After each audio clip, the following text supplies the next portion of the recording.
Difference of classification of criminals under the Revised Penal Code: recidivist, quasi-recidivist, habitual delinquent. A recidivist is one who at the time of his trial for one crime shall have been previously convicted by final judgment of another crime, embraced in the same title of the Revised Penal Code.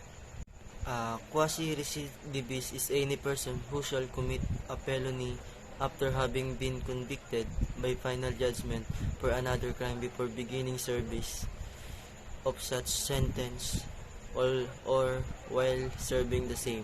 A habitual delinquent is a person who, within a period of 10 years from the date of his release or last conviction of the crimes of serious or less serious physical injuries, robbery, estafa, or falsification, is found guilty of any of said crimes a third time or oftener.